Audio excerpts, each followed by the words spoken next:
벽 너머에서 누군가 나를 부릅니다. 이미 15년 전 죽어 없어진 여동생의 신호입니다. 이곳은 콘크리트가 가로막은 서울의 고층 아파트입니다. 벽 뒤는 텅 빈 허공이며 아무도 살 수 없는 15층 높이입니다. 손톱이 딱딱한 벽면을 긁어대는 소리가 고막을 파고듭니다.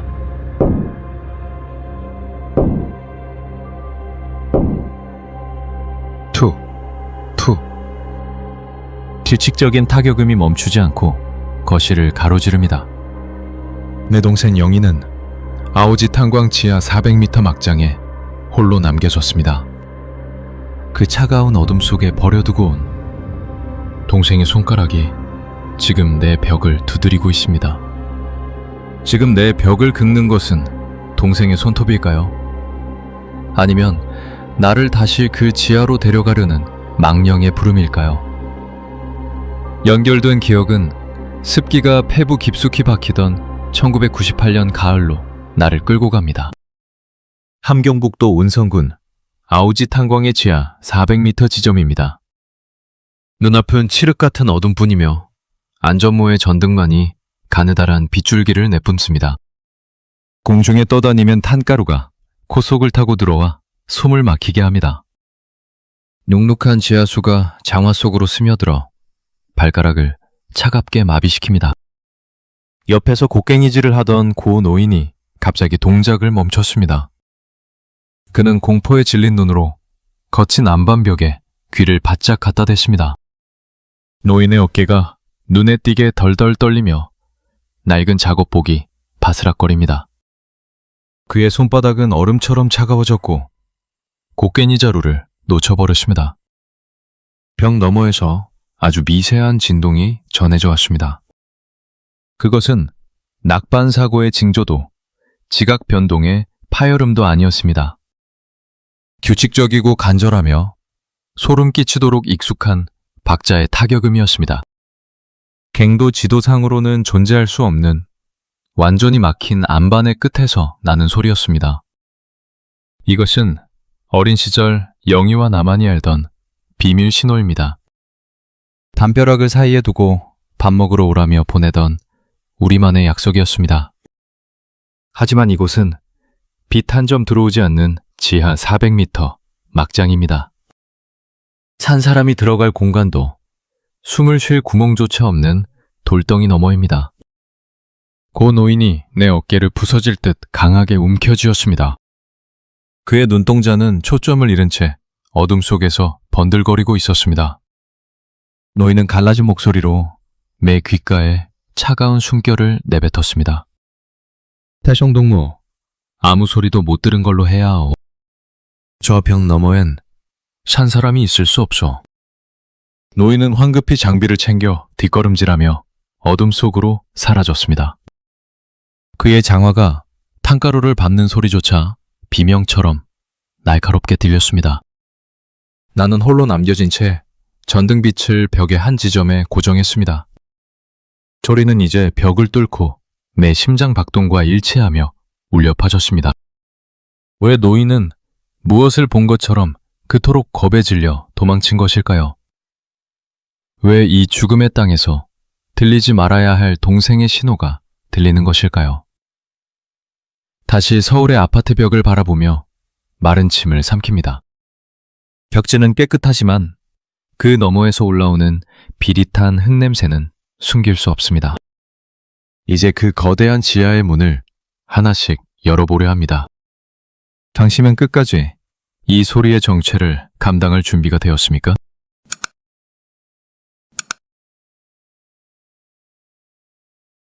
(1998년의) 아오지는 모든 것이 멈춰버린 거대한 무덤과도 같았습니다.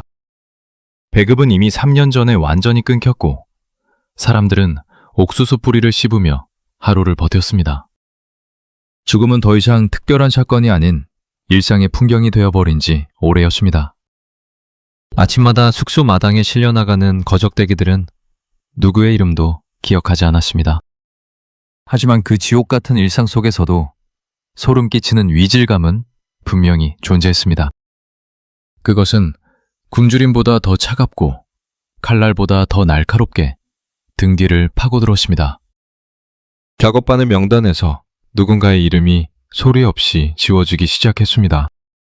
어제까지 옆에서 곡괭이를 휘두르던 동무가 다음 날이면 처음부터 없었던 사람처럼 취급되었습니다. 아무도 그들의 행방을 묻지 않았고 누구도 그들의 이름을 입에 올리지 않았습니다. 침묵은 아우즈를 지배하는 가장 강력한 법률이자 생존을 위한 유일한 수단이었습니다.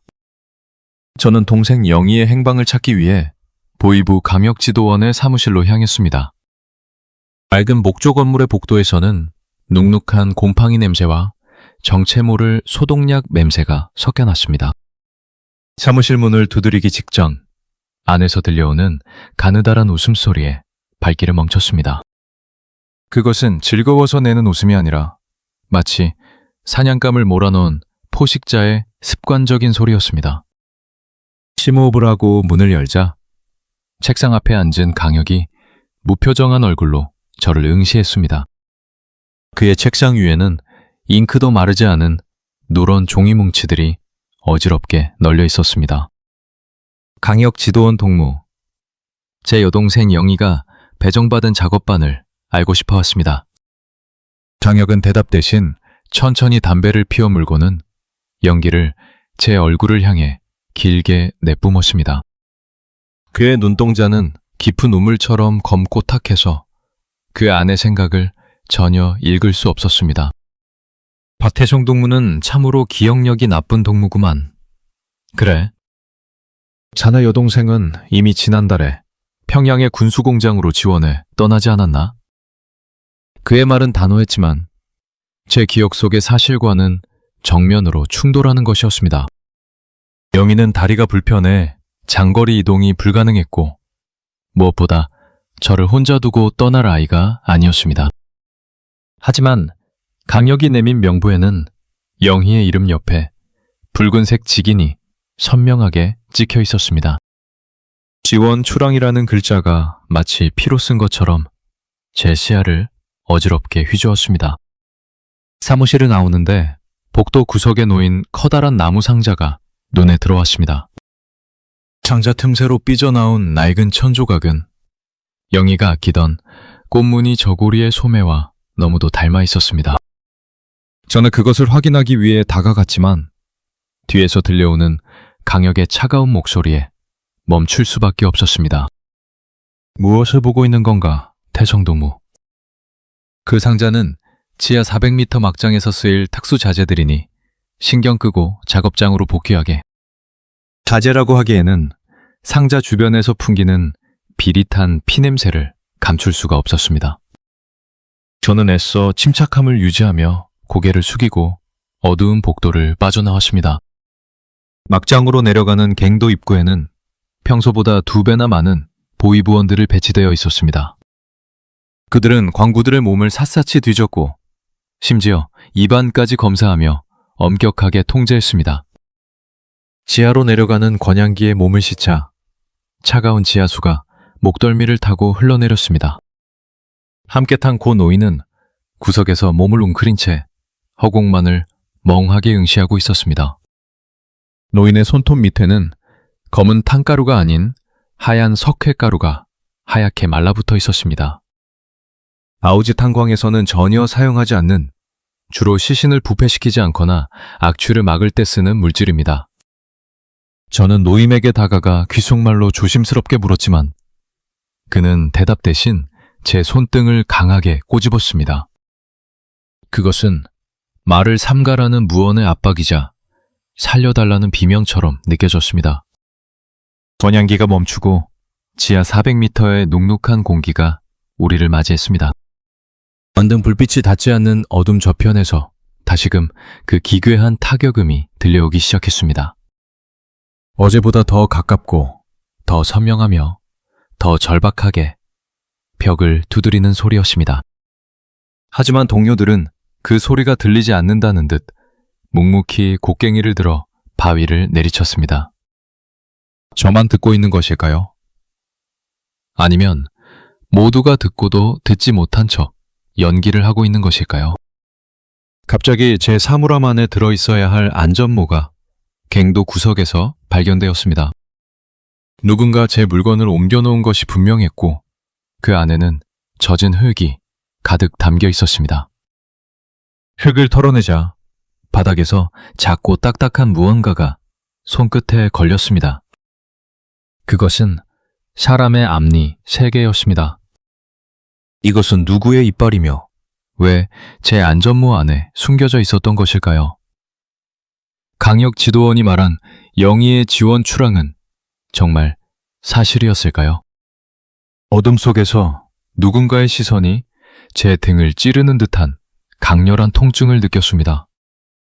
뒤를 돌아보았지만 그곳엔 거대한 바위벽과 끝을 알 수 없는 갱도만이 입을 벌리고 있었습니다. 발밑의 그림자가 평소보다 길게 늘어지며 저를 어둠 속으로 끌어당기는 기분이 들었습니다.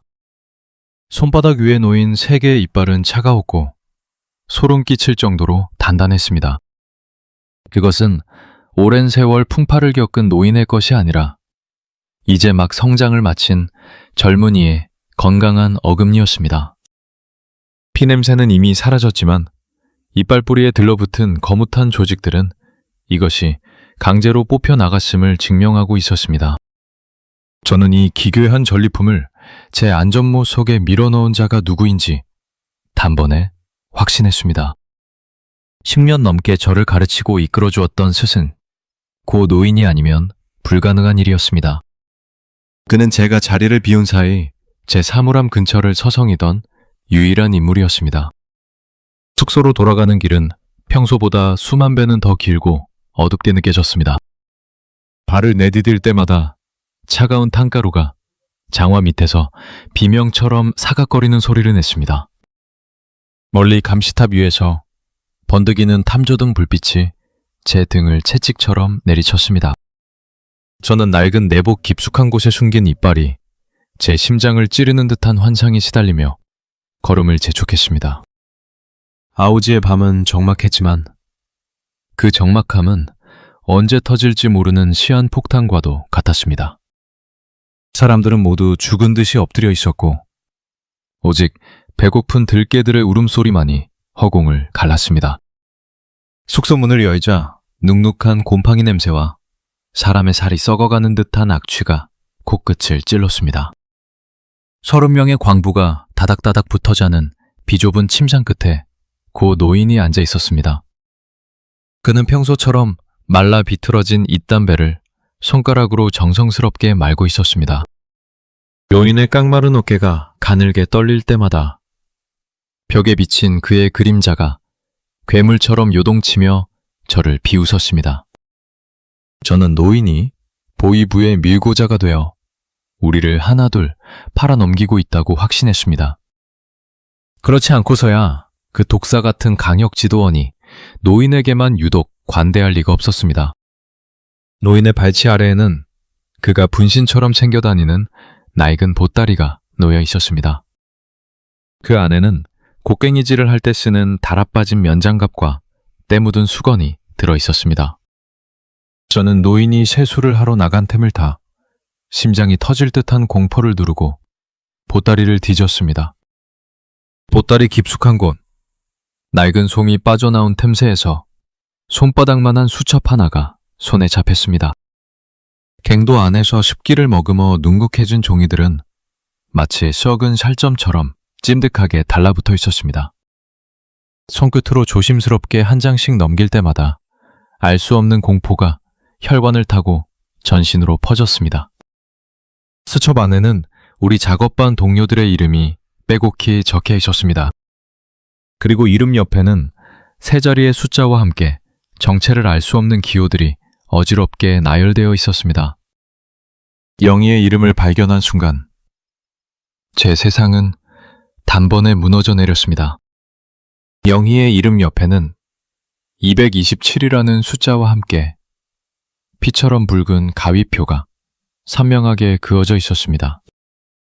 그것은 영희가 이미 죽었다는 선고이자 노인이 영희를 죽음으로 몰아넣었다는 명백한 증거였습니다. 저는 분노로 인해 눈앞이 붉게 물드는 것을 느끼며 수첩을 바닥에 내팽개쳤습니다. 그때 등 뒤에서 차가운 바람과 함께 문이 열리는 소리가 들렸습니다. 세수를 마친 고 노인이 문가에 서서 저를 무표정하게 응시하고 있었습니다. 노인의 눈에는 공포나 당혹감 대신 깊이를 알 수 없는 거대한 슬픔이 서려 있었습니다. 그는 바닥에 떨어진 수첩을 천천히 주워들고는 힘없이 제 앞에 무릎을 꿇었습니다. 노인의 메마른 입술이 파르르 떨리며 쇳소리 같은 목소리가 새어나왔습니다. 태성동무, 자네는 결코 열어서는 안 될 문을 열고 말았구만 그래. 저는 노인의 멱살을 거칠게 낚아채며 짐승처럼 으르렁거렸습니다. 우리 영희를 어디로 보내십니까? 이 숫자가 우리 동생을 팔아넘기고 받은 목숨값입니까? 노인은 저항하지 않은 채 그저 제 손에 몸을 맡긴 채 깊은 한숨을 내뱉었습니다. 그의 침묵은 제 확신을 더욱 견고한 강철처럼 단단하게 만들었습니다. 이 노인이 보위부 지도원 강혁과 한패라는 사실을 의심할 여지는 이제 남아있지 않았습니다. 그는 지금껏 선량한 스승의 얼굴을 하고 우리를 감시해온 악마의 앞잡이였던 것입니다. 하지만 노인은 제 손을 거칠게 뿌리치며 제 귓가에 낮은 목소리로 속삭였습니다. 이건 죽은 자들의 목숨값이 아니야. 아직 살아있는 사람들의 번호란 말이오. 번호라니, 영희가 살아있다는 것입니까? 저는 노인의 말을 믿고 싶었지만 그의 눈동자 너머로 보이는 비굴함에 고개를 거칠게 가로저었습니다. 그는 지금 당장 자신의 목숨을 구걸하기 위해 입에 발린 거짓말을 하고 있는 것이 분명했습니다. 아오지에서 살아있는 사람에게 번호를 매기는 곳은 단 한 군데뿐이었기 때문입니다. 그날 밤 저는 단 한숨도 자지 못한 채 창밖의 보위부 감시탑을 죽어라 노려보았습니다. 고 노인이 수첩에 적어놓은 227이라는 숫자의 의미를 기어코 밝혀내겠다고 맹세했습니다. 그것이 저를 파멸의 구렁텅이로 이끄는 첫걸음이라는 사실을 그때는 추호도 알지 못했습니다. 지하 400m에서 들려오던 기괴한 타격음이 이제 제 머릿속에서도 규칙적으로 울리기 시작했습니다. 노인의 수첩, 영희의 붉은 가위표, 그리고 제 안전모 속의 이빨들. 이 파편들이 연결되는 지점에는 우리가 상상조차 할 수 없는 거대한 공포가 입을 벌리고 있었습니다. 어쩌면 저는 처음부터 엉뚱한 사람의 뒤를 쫓으며 진실로부터 멀어지고 있었던 것은 아닐까요? 바깥에서 들려오는 경비견의 짖는 소리가 점점 더 가까워지고 있었습니다. 누군가 제 방문 앞에 서서 제 숨소리를 엿듣고 있다는 강렬한 예감이 등줄기를 타고 흘렀습니다. 저는 머리맡에 놓인 곡괭이 자루를 꽉 쥐고 어둠 속에서 눈을 부릅떴습니다. 내일 아침이면 제 이름 옆에도 가위표가 쳐질지도 모른다는 공포가 저를 잠식해 들어왔습니다. 아오즈의 밤은 이제 막 시작되었고 진실은 여전히 저 깊은 땅 밑 400m 아래에 묻혀 있었습니다. 아침 점호 시간의 공기는 면도날처럼 날카로웠습니다. 연병장에 늘어선 광구들의 어깨 위로 희뿌연 안개가 매려앉아 있었습니다. 저는 대열의 맨 끝에서 고 노인의 뒷모습을 뚫어지게 응시했습니다. 어제 보았던 수첩 속의 숫자 227이라는 세 글자가 제 뇌를 끊임없이 갈가대고 있었습니다. 그것은 단순한 번호가 아니었습니다. 아오지의 깊은 어둠 속에 숨겨진 금단의 입구였습니다. 보웨이브 강혁지도원이 단상 위로 올라왔습니다. 그의 장화는 갓 닦은 것처럼 번쩍였고 그 빛은 배고픔에 지친 광부들의 눈동자를 조롱하는 듯 했습니다. 강혁은 아무 말 없이 대열을 한 바퀴 돌았습니다. 그의 시선이 제 가슴팍에 머물 때마다 숨이 턱 밑까지 차올랐습니다. 어제 안전모 속에서 발견했던 그 이빨들의 감촉이 여전히 손바닥에 남아있는 것 같았습니다. 오늘의 작업구역이 배정되었습니다. 저는 고 노인과 함께 제3구역으로 향했습니다. 하지만 제 마음은 이미 227구역으로 달려가고 있었습니다. 그곳은 10년 전 대규모 붕괴 사고 이후 공식적으로 폐쇄된 유령의 땅이었습니다. 지도의 구석에 먼지처럼 남아있는 누구도 입에 올리지 않는 저주받은 장소였습니다. 갱도로 내려가는 권양기의 쇠사슬이 비명을 질렀습니다. 지하 400m로 내려가는 길은 지옥의 입구로 들어가는 것과 다르지 않았습니다. 고 노인은 제 곁에서 한마디도 하지 않았습니다. 그는 그저 낡은 곡괭이 자루를 쓰다듬으며 바닥만을 내려다보았습니다. 그의 침묵은 공포보다 더 무거운 압박으로 저를 짓눌렀습니다.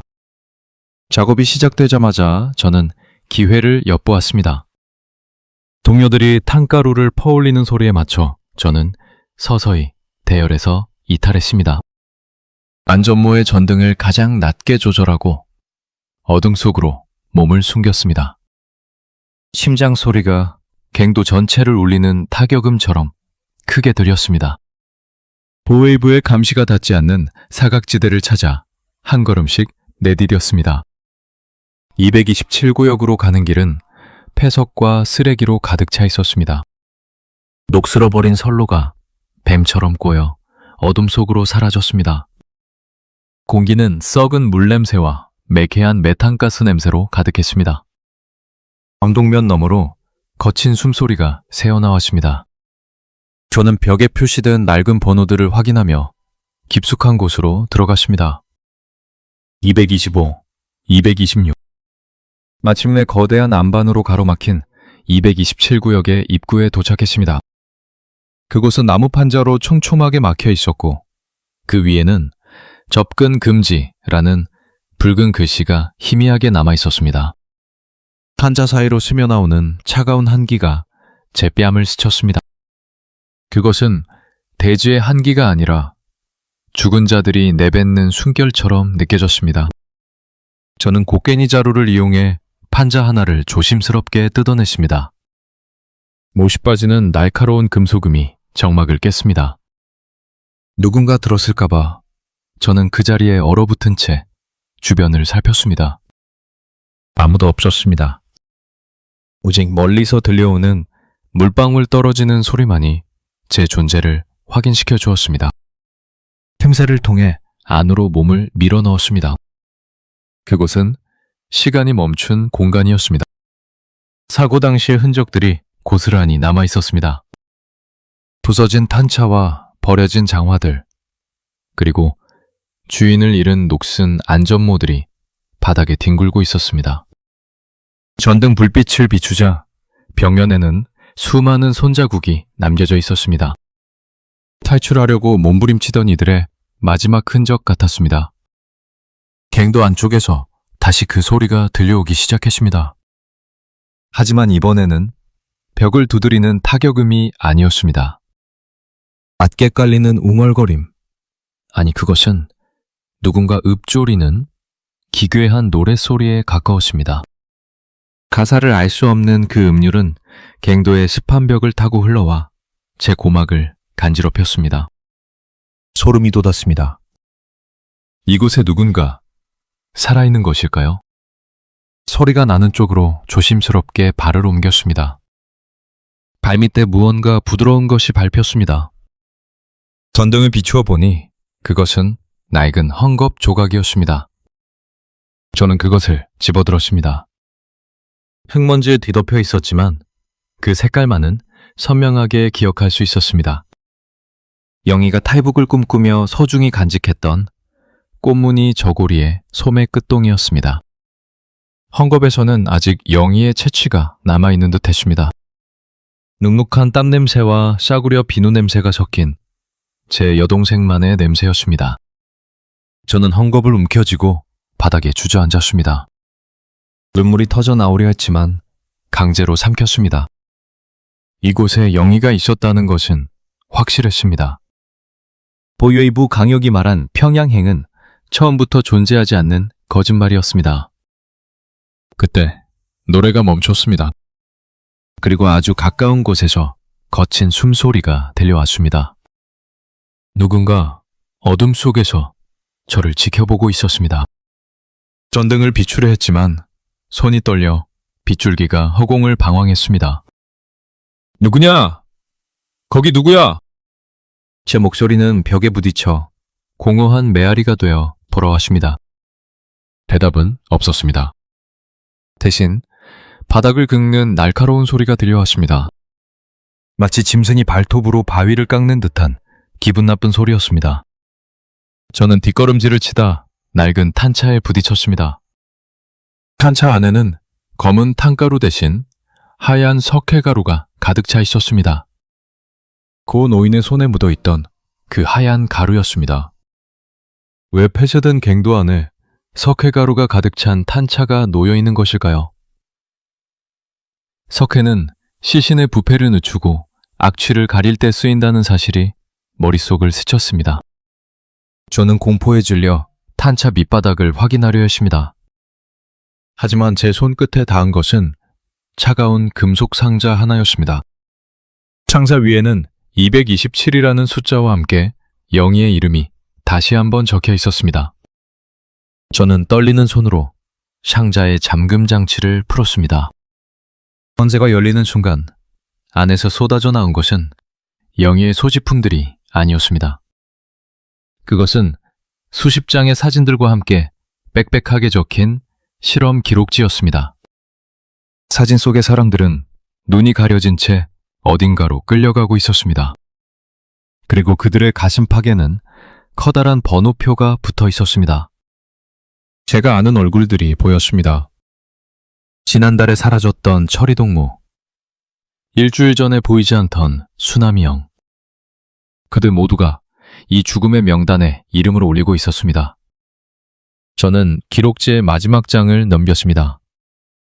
그곳에는 오늘 아침 제가 보았던 고 노인의 수첩보다 더 정교한 가위표들이 그려져 있었습니다. 그리고 가장 밑부분에 적힌 날짜는 바로 오늘이었습니다. 영희의 이름 옆에 적힌 가위표는 아직 마르지 않은 붉은 잉크로 덧칠해져 있었습니다. 갑자기 뒤에서 묵직한 발걸음 소리가 들려왔습니다. 저는 급히 상자를 덮고 어둠 속으로 몸을 날렸습니다. 갱도 입구 쪽에서 보위부 지도원 강혁의 목소리가 들려왔습니다. 그의 목소리는 평소보다 더 낮고 위협적이었습니다. 박자성 국무, 거기 있는 거 다 아니까 그만 나오게. 자네가 찾는 여동생은 이미 이곳의 일부가 되었네. 감혁의 손에 들린 손전등 빛이 제가 숨은 바위 뒤를 훑었습니다. 저는 숨을 죽인 채 헝겊 조각을 입에 물었습니다. 소리를 내면 끝이라는 본능적인 공포가 전신을 지배했습니다. 감혁은 천천히 다가왔고 그의 구두 소리는 제 심장 박동과 일치하며 점점 커졌습니다.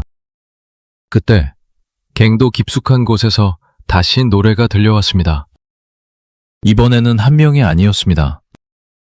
수십 명, 아니 수백 명의 목소리가 합쳐진 거대한 통곡의 노래였습니다. 강혁의 발소리가 멈췄습니다. 그의 얼굴에서도 당혹감과 공포가 스치는 것을 보았습니다. 그는 황급히 권총을 꺼내들고 소리가 나는 쪽을 향해 방아쇠를 당겼습니다. 초소리가 갱도를 뒤흔들었고 천장에서 흙더미가 쏟아져 내렸습니다.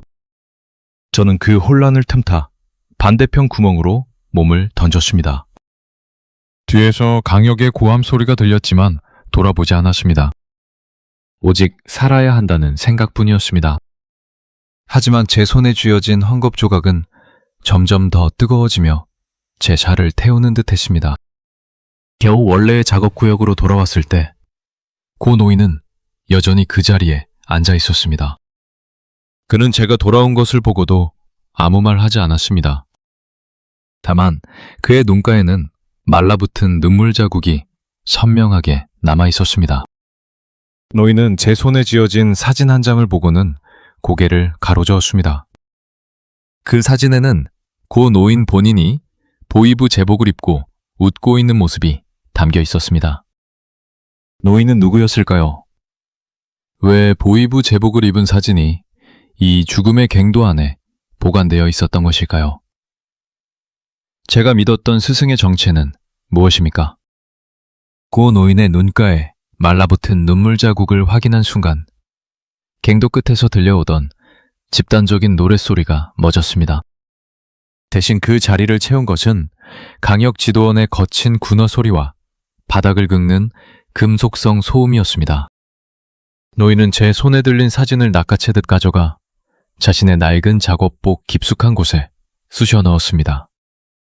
그는 제 어깨를 거칠게 밀치며 통로 쪽을 가리켰습니다.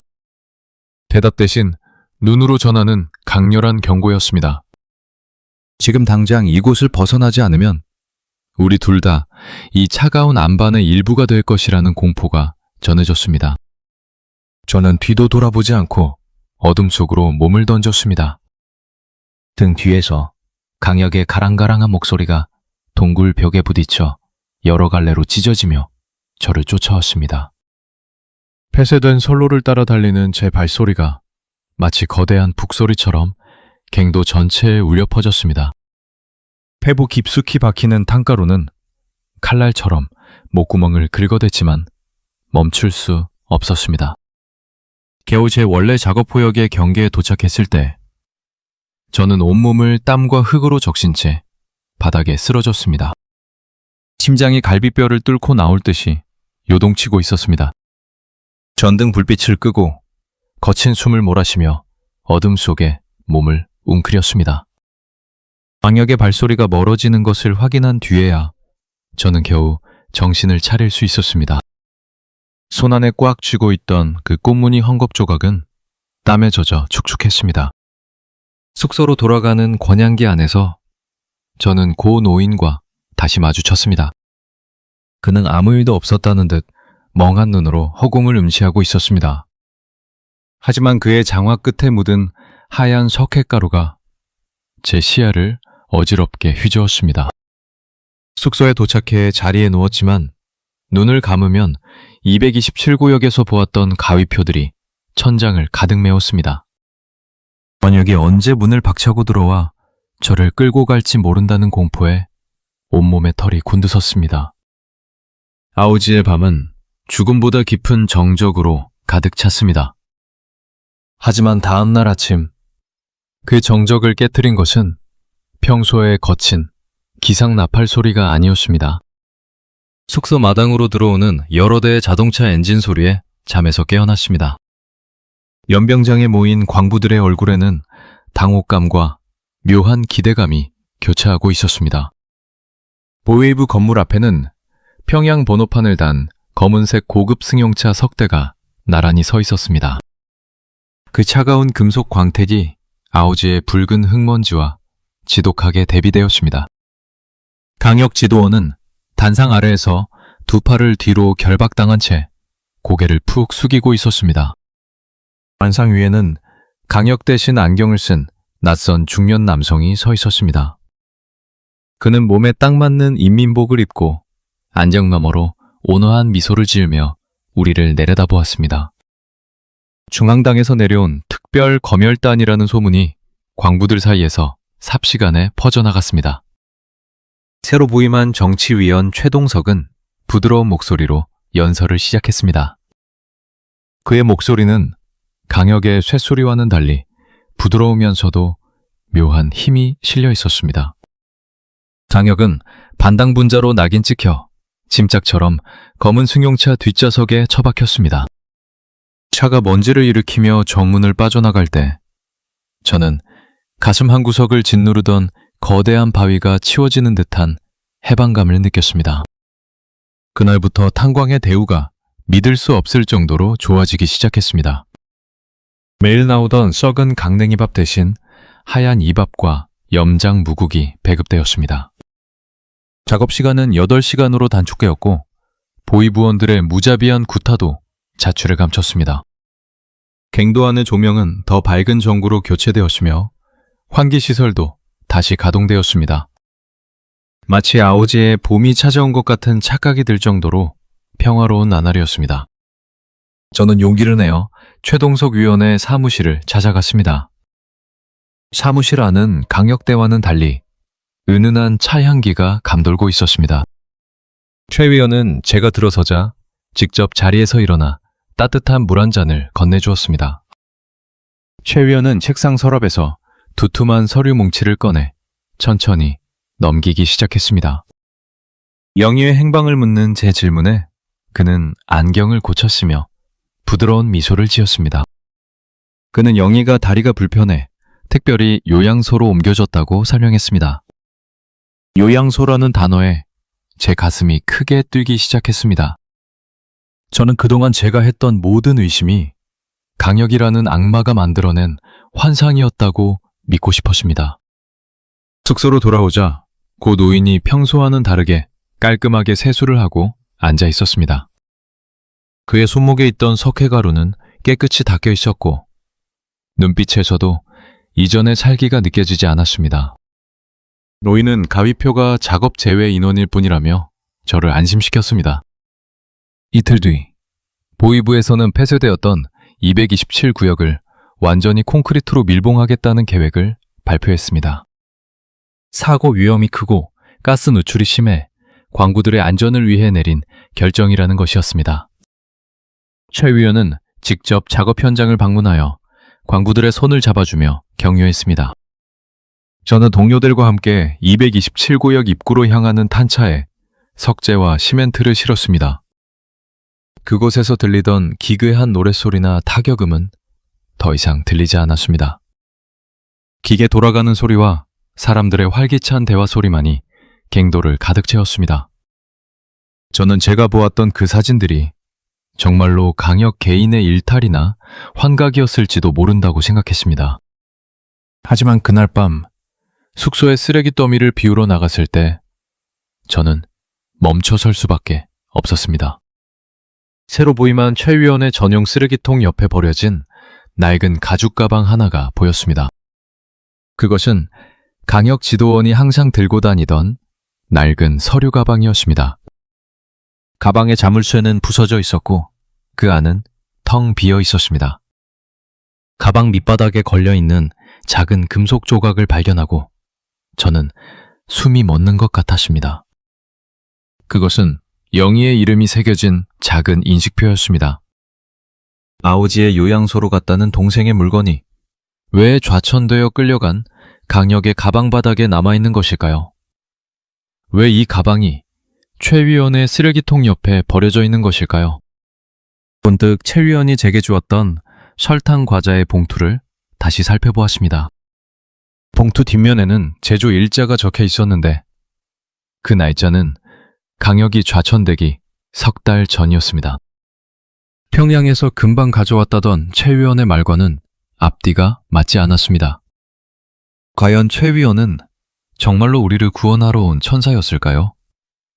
아니면 강혁보다 더 정교한 가면을 쓴 사냥꾼이었을까요? 숙소로 돌아오는 길에 저는 다시 그 소리를 들었습니다. 이번에는 벽 너머가 아니었습니다. 바로 제 발밑, 두껍게 깔린 콘크리트 바닥 아래에서 들려오는 아주 미세한 긁는 소리였습니다. 칙칙칙 하는 그 소리는 누군가 손톱으로 돌을 깎는 듯한 필사적인 소리였습니다. 주변을 둘러보았지만 동료들은 평화롭게 코를 골며 잠들어 있었습니다. 창밖의 감시탑 조명은 여전히 부드럽게 숙소 마당을 비추고 있었습니다. 하지만 저는 깨달았습니다. 공포는 사라진 것이 아니라 단지 더 깊은 곳으로 숨어들었을 뿐이라는 사실을 말입니다. 모든 것이 해결되었다는 안도감은 서서히 공포로 변해 제 목을 조여왔습니다. 최 위원이 준 과자 봉투를 품에 안고 어둠 속에서 눈을 부릅떴습니다. 과연 이 평화는 얼마나 지속될까요? 그리고 콘크리트 아래에서 들려오는 저 소리는 누구의 비명일까요? 저는 다시 한번 고 노인의 작업 보관으로 사라진 그 사진의 의미를 떠올려야만 했습니다. 최동석 위원이 건네준 설탕 과자는 입안에서 비릿한 금속 맛을 남기며 녹아내렸습니다. 평양의 단맛이라기엔 지나치게 차갑고 죽은 자의 살점처럼 퍽퍽했습니다. 저는 숙소 구석에 앉아 동생 영희의 이름이 새겨진 인식표를 만지작거렸습니다. 장혁의 가방 바닥에서 발견된 이 작은 쇠조각은 제가 가졌던 모든 안도감을 단숨에 난도질했습니다. 최 의원의 온화한 미소가 사실은 굶주린 짐승의 입가에 고인 침이었다는 사실을 깨달았을 때 등줄기를 타고 식은땀이 흘렀습니다. 아우지의 평화는 정교하게 설계된 연극이었습니다. 하얀 이밥과 따뜻한 국물은 우리를 안심시켜 입을 다물게 하려는 보급품에 불과했습니다. 저는 창밖을 가로지르는 탐조등 불빛을 바라보며 깊은 심연으로 가라앉는 기분을 느꼈습니다. 최 위원이 온 뒤로 사라진 것은 공포가 아니라 공포를 느낄 수 있는 우리의 감각이었습니다. 우리는 배부른 돼지가 되어 도살장의 문이 닫히는 소리를 듣지 못하고 있었습니다. 밤이 깊어질수록 바닥 아래에서 들려오는 소리는 더욱 선명해졌습니다. 직직직하며 콘크리트를 긁어대는 그 소리는 이제 제 심장 박동과 일치하고 있었습니다. 그것은 도움을 요청하는 신호가 아니었습니다. 단단한 껍질을 깨고 나오려는 거대한 벌레의 움직임 같기도 했고 굶주린 누군가가 식탁을 차려달라고 재촉하는 소리 같기도 했습니다. 저는 견딜 수 없는 갈증을 느끼며 자리에서 일어났습니다. 숙소 동료들은 여전히 깊은 잠에 빠져 있었습니다. 그들의 코 고는 소리는 기괴한 불협화음이 되어 좁은 방 안을 가득 채웠습니다. 저는 고 노인의 자리를 쳐다보았습니다. 그의 침상은 깨끗이 정돈되어 있었지만 정작 노인의 모습은 보이지 않았습니다. 그는 밤마다 어디로 사라지는 것일까요? 제가 믿었던 유일한 스승이자 보위부 제복을 입었던 그 의문의 노인을 찾아야만 했습니다. 저는 감시병들의 눈을 피해 숙소를 빠져나왔습니다. 아우지의 밤 공기는 낮보다 수만 배는 더 차갑고 날카로웠습니다. 폐허가 된 선로를 따라 걷는 제 발소리가 유독 크게 들렸습니다. 저는 227구역으로 향했습니다. 낮에 우리가 직접 부었던 그 두꺼운 콘크리트 벽 앞에 도착했을 때 저는 충격적인 장면을 목격했습니다. 밀봉된 구역의 틈새로 가느다란 빗줄기가 새어나오고 있었습니다. 그 앞에는 고 노인이 무릎을 꿇고 앉아 있었습니다. 노인은 콘크리트 바닥에 귀를 대고 무언가를 중얼거리고 있었습니다. 그의 손에는 제가 낮에 보았던 그 하얀 석회가루가 가득 묻어 있었습니다. 노인은 제가 다가오는 것을 눈치채지 못한 듯 기괴한 박자에 맞춰 바닥을 가볍게 두드리고 있었습니다. 노인 동무, 여기서 무엇을 하고 계십니까? 제 목소리에 노인은 천천히 고개를 돌렸습니다. 달빛 아래 비친 그의 얼굴은 제가 알던 노인의 얼굴이 아니었습니다. 눈동자는 초점을 잃은 채 흐릿했고 입가에는 알 수 없는 검은 액체가 묻어 있었습니다. 노인은 저를 보고도 놀라지 않았습니다. 오히려 아주 오래된 친구를 만난 것처럼 힘없이 미소를 지었습니다. 태성동무, 자네도 그 소리를 듣고 왔구만, 그래? 이 아래에는 우리가 생각하는 그런 것이 들어있는 게 아니야. 노인의 목소리는 갈라진 논바닥처럼 거칠고 메말라 있었습니다. 그는 떨리는 손으로 콘크리트 벽의 한 지점을 가리켰습니다. 그곳에는 작은 구멍이 뚫려 있었고 그 안에서 비릿한 냄새가 뿜어져 나오고 있었습니다. 그것은 사람의 살이 타는 냄새와 소독약 냄새가 뒤섞인 도저히 설명할 수 없는 악취였습니다.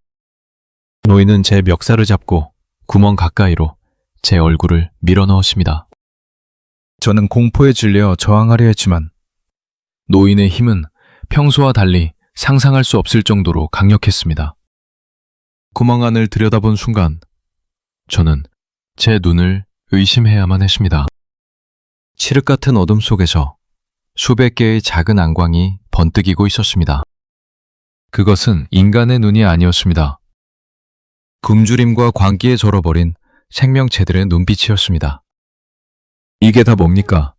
이 아래에 대체 무엇을 숨겨둔 겁니까? 제 질문에 노인은 허탈하게 웃음을 터뜨렸습니다. 그의 웃음소리는 텅 빈 갱도를 타고 메아리쳐 제 고막을 찢어놓을 듯 했습니다.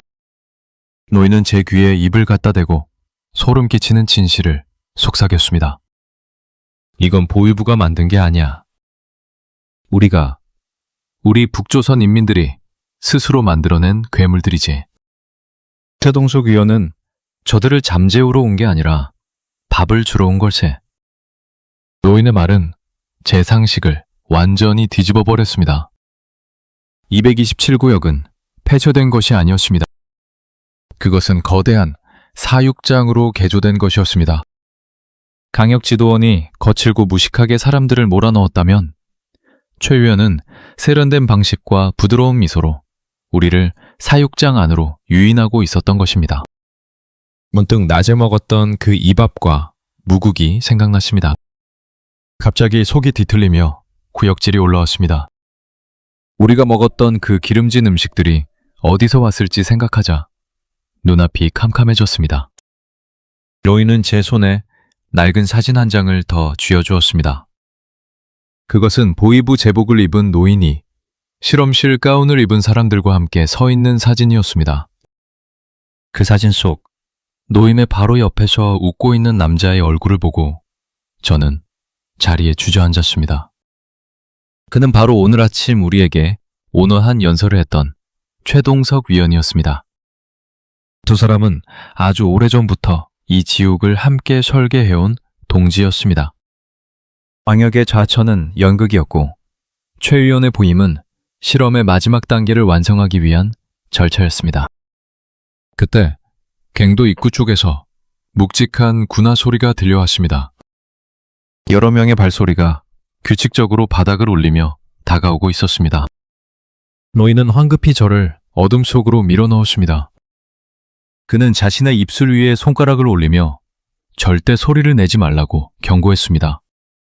빗줄기가 갱도 안을 훑기 시작했고 곧이어 최 위원의 목소리가 들려왔습니다. 고 지도원 동무, 아직도 여기서 이러고 계시면 곤란합니다.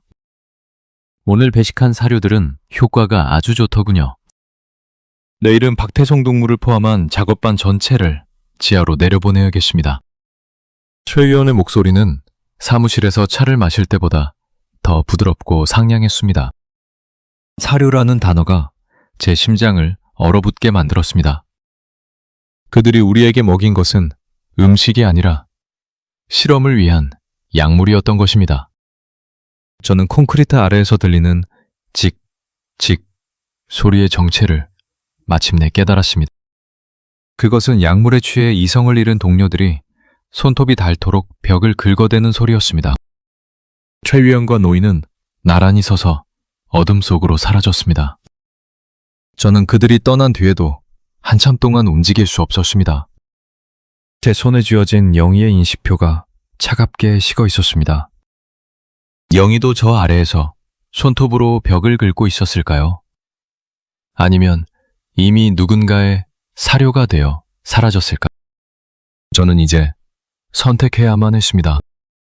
매일 아침 저들과 함께 사육장으로 들어갈 것인지 아니면 이 거대한 거짓의 장벽을 부수고 진실을 세상에 알릴 것인지. 하지만 아우지의 지하 400m에서 진실은 공기보다 가볍고 죽음은 바위보다 무거웠습니다. 숙소로 돌아가는 길, 제 발걸음은 이전보다 훨씬 더 무거웠습니다. 콘크리트 바닥을 지날 때마다 발바닥에 닿는 진동이 제 온몸을 타고 흘렀습니다. 그것은 비명이었습니다. 보이지 않는 곳에서 터져나오는 수천 명의 소리 없는 아우성이었습니다. 과연 저는 이 지옥에서 살아남을 수 있을까요? 그리고 제가 내일 마주하게 될 동료들의 얼굴에서 저는 무엇을 보게 될까요? 아침 식사 시간에 배급된 하얀 이밥은 더 이상 축복이 아니었습니다. 그것은 죽은 자의 살점처럼 허옇게 질려 있었고 김이 모락모락 나는 밥알들은 마치 살아서 꿈틀대는 구더기처럼 보였습니다. 저는 숟가락을 드는 대신 밥그릇 밑바닥에 영희의 인식표를 숨겼습니다. 옆자리에 앉은 처리동무는 평소와 달리 개걸스럽게 밥을 입안으로 밀어넣고 있었습니다. 그의 입가에는 허연 밥풀과 함께 정체 모를 누런 침이 흘러나왔습니다. 저는 처리동무의 눈을 보았습니다. 어제까지만 해도 고향에 두고 온 자식 걱정에 밤잠을 설치던 그의 눈동자에는 이제 아무런 빛도 남아있지 않았습니다. 오직 먹는 것에만 집착하는 짐승의 안광만이 번뜩일 뿐이었습니다. 저는 밥을 먹는 척하며 몰래 수건 속에 밥을 뱉어냈습니다. 최동석 위원이 섞어놓은 그 약물이 제 뇌를 갉아먹게 내버려둘 순 없었습니다. 주위를 둘러보니 작업반 광부들 대부분이 넋이 나간 표정으로 허공을 응시하거나 알 수 없는 노래를 나직하게 읊조리고 있었습니다. 그것은 어제 227구역에서 들었던 그 기괴한 통곡의 음률과 닮아 있었습니다. 우리는 인간으로서의 의식을 잃어가며 서서히 사료를 기다리는 짐승으로 길들여지고 있었습니다. 점호가 시작되자 최 위원이 단산이 올랐습니다. 그의 구두는 오늘도 거울처럼 번쩍였고 그 차가운 광택은 우리를 비웃는 것 같았습니다. 최 위원은 평소보다 더 인자한 목소리로 오늘의 특별 작업을 선포했습니다. 227구역의 최종 정비를 위해 우리 작업반 전체가 투입된다는 소식이었습니다. 어제 우리가 부었던 그 콘크리트 바닥은 이미 굳었을 터였습니다. 하지만 최 위원의 입가에 걸린 미소는 그 바닥 아래에 더 깊고 어두운 공간이 기다리고 있음을 암시하고 있었습니다. 우리는 무거운 침묵 속에서 권양기에 몸을 실었습니다. 지하 400m로 내려가는 길은 평소보다 훨씬 더 길게 느껴졌습니다. 고 노인은 제 바로 옆에 서 있었지만 그는 단 한 번도 저와 눈을 맞추지 않았습니다. 그의 눈은 마치 유리구슬처럼 딱딱하게 굳어 있었고 거친 숨소리만이 좁은 권양기 안에 가득 채웠습니다. 권양기가 400m 지점을 멈췄을 때 우리는 평소의 작업장이 아닌 낯선 갱도로 향했습니다. 어제 제가 몰래 숨어들었던 그 폐쇄된 구역의 입구였습니다. 콘크리트로 밀봉되었다던 227구역의 문은 활짝 열려 있었습니다. 어제 제가 보았던 그 판자벽은 온데간데 없고 대신 거대한 철제문이 우리를 맞이했습니다. 문 주변에는 무장한 보위부원들이 촘촘하게 늘어서서 우리를 감시했습니다. 그들의 눈빛은 우리를 동포가 아닌 언제든 처분할 수 있는 소모품으로 보고 있었습니다. 최 위원이 앞장서서 문 안으로 걸어 들어갔고 우리는 홀린 듯 그 뒤를 따랐습니다. 철제문 너머의 세상은 제가 상상하던 탄광의 모습이 아니었습니다. 그곳은 지하 400m 아래에 건설된 거대한 요새이자 병원이었습니다. 차가운 타일바닥이 전등빛을 반사하며 시린 안광을 내뿜었습니다. 벽면에는 수많은 파이프와 전선들이 핏줄처럼 엉켜 있었고 그 안으로 알 수 없는 액체들이 흘러가는 소리가 들렸습니다. 소독약 냄새가 코를 찔렀지만 그 아래에 숨겨진 비릿한 피냄새와 썩은 살냄새를 완전히 가릴 수는 없었습니다. 우리는 복도를 따라 더 깊은 곳으로 이동했습니다. 양옆으로 늘어선 방들 안에서는 기괴한 신음소리가 흘러나왔습니다. 문에 달린 작은 관찰창을 통해 안을 들여다본 처리동무가 갑자기 자리에 주저앉아 구토를 시작했습니다. 보웨이브원들이 무자비하게 그를 걷어차며 일으켜 세웠습니다. 저 역시 본능적으로 창안을 훔쳐보았습니다. 그곳에는 인간이라고 부르기 힘든 형체들이 철창 안에 갇혀 있었습니다. 온몸에 털이 빠지고 피부가 투명하게 변해 혈관이 다 비치는 생명체들이었습니다. 그들의 눈은 이미 태화되어 멀어 있었고 대신 길게 자라난 손톱으로 끊임없이 벽을 긁어대고 있었습니다. 최 위원은 그 광경을 보고도 아무런 동요가 없었습니다.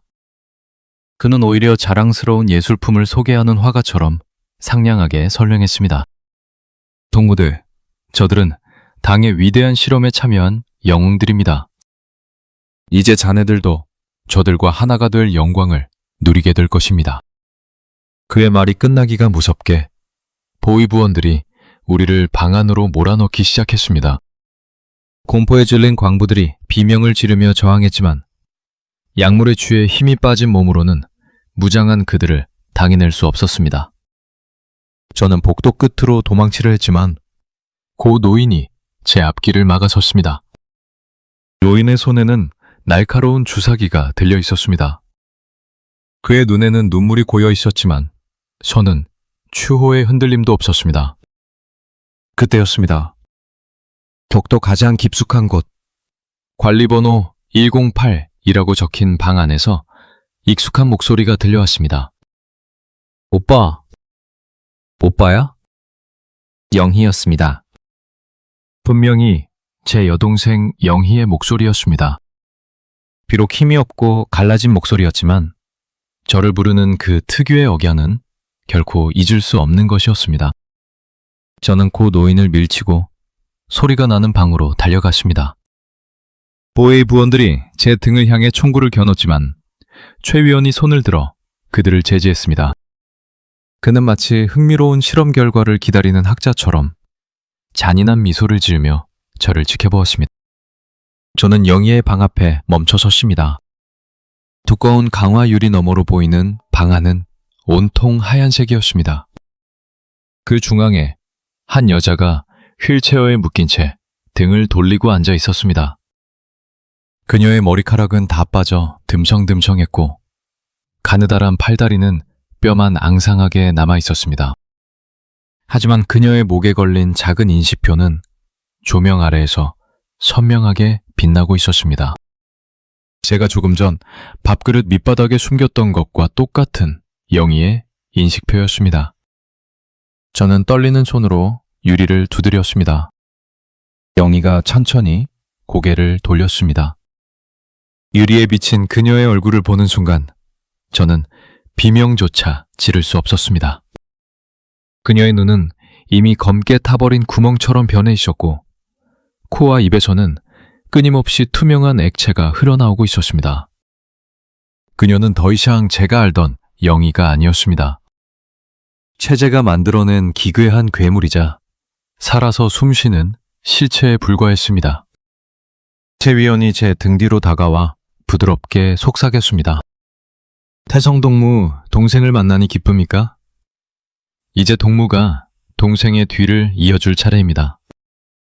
동무의 몸 안에서 피어날 그 위대한 결과물을 기대하고 있습니다.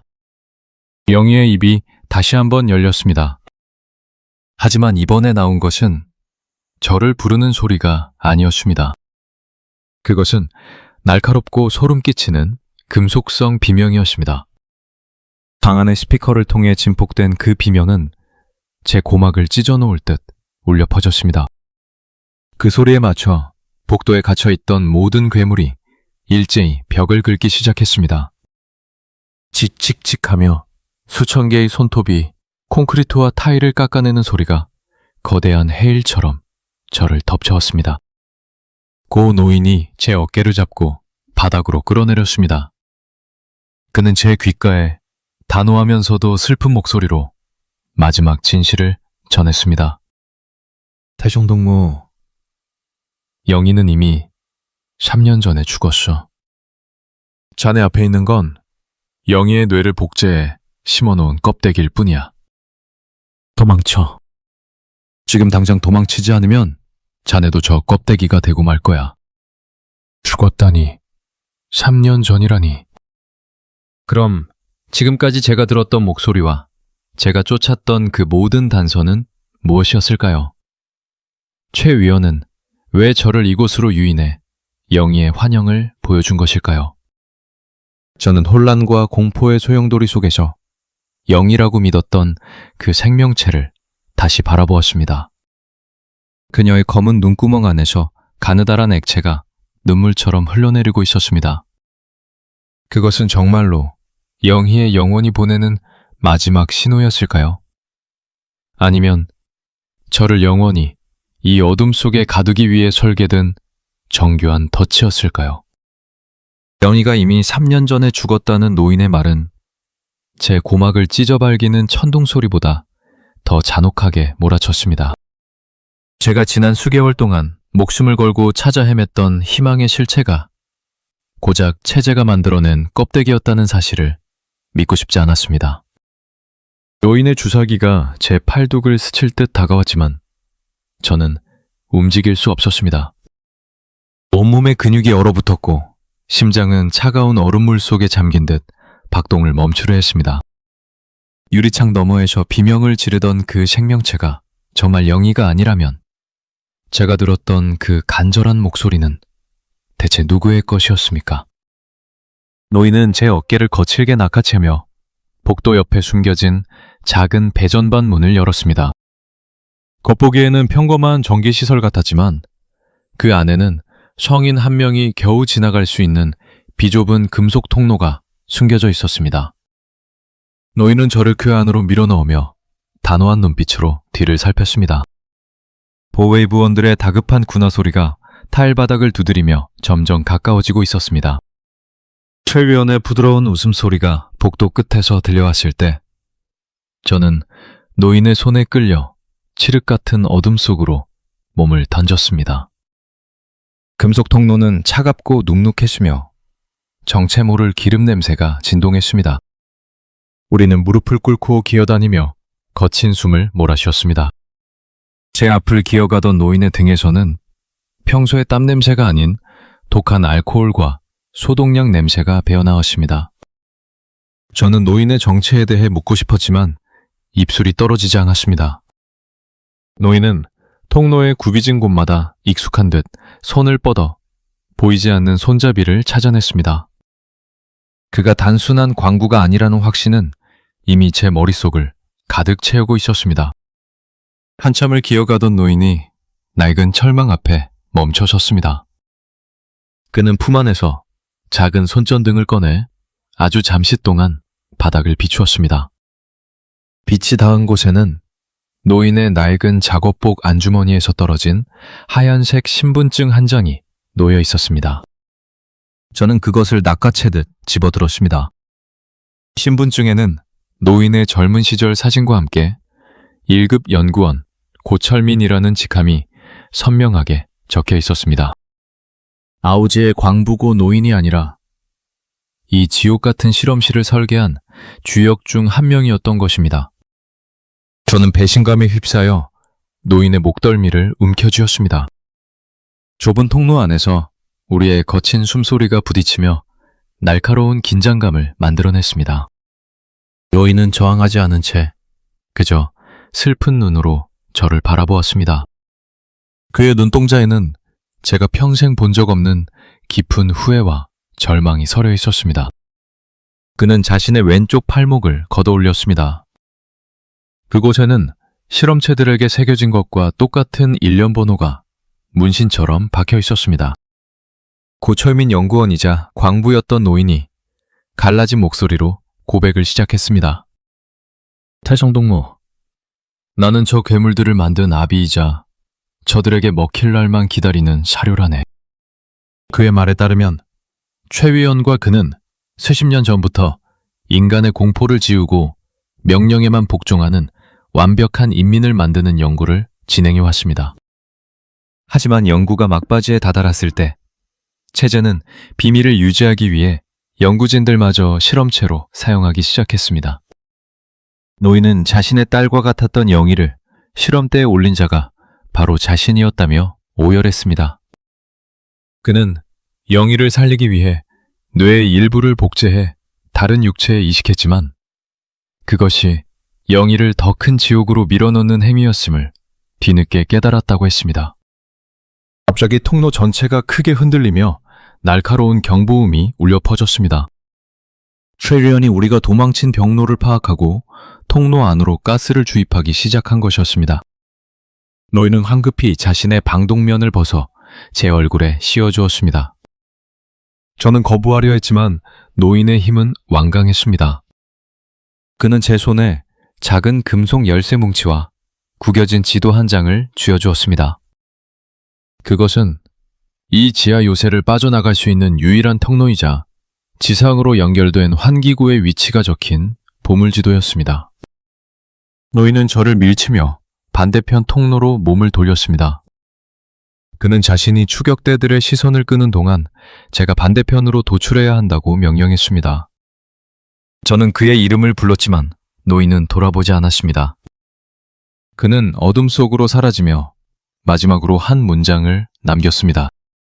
태성동무, 자네가 지상에서 듣는 그 소리는 환청이 아니야. 저 아래에서 여전히 숨쉬고 있는 수천 명의 심장 박동이라네. 저는 가스에 질식하지 않기 위해 필사적으로 반대편으로 기어갔습니다. 뒤편에서 총소리와 함께 노인의 짧은 비명이 들려왔습니다. 가슴이 찢어지는 것 같았지만 멈출 수 없었습니다. 저는 제가 믿어왔던 모든 가치가 무너져 내리는 것을 느꼈습니다. 스승으로 믿었던 자는 살인마였고 동생으로 믿었던 것은 단지 기계적인 복제물에 불과했습니다. 저는 대체 무엇을 위해 이 지옥에서 살아남으려 했던 것일까요?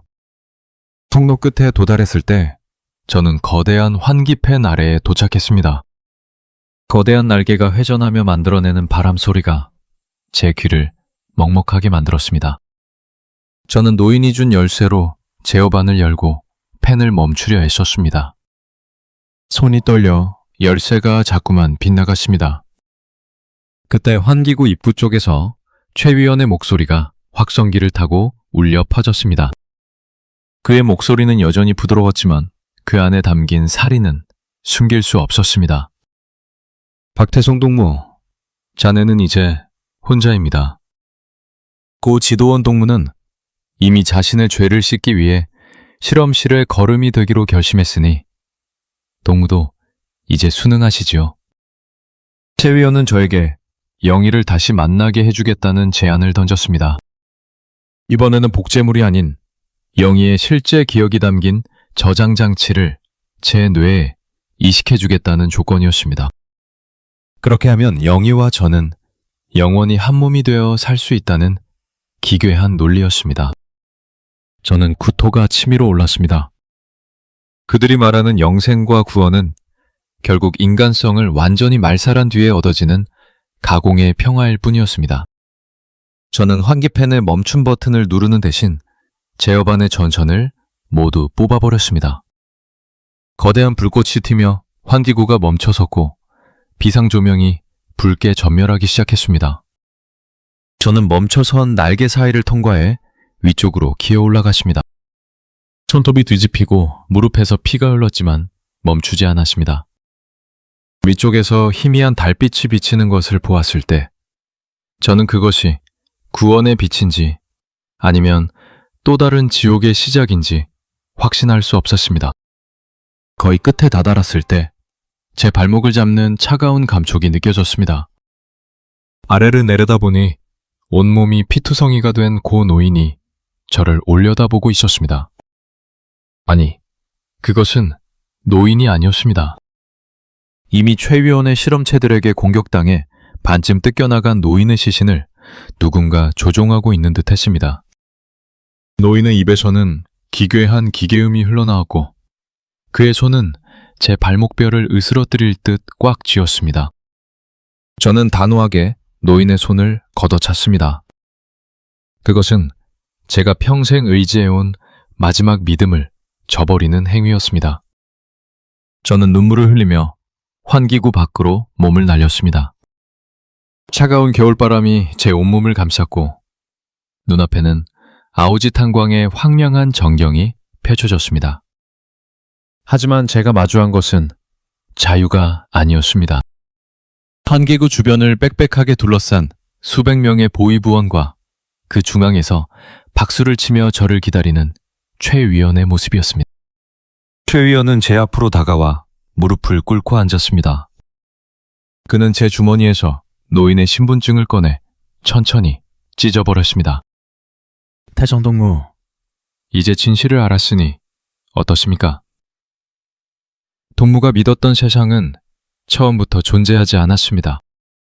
그는 저에게 권총 한 자루를 건네주었습니다.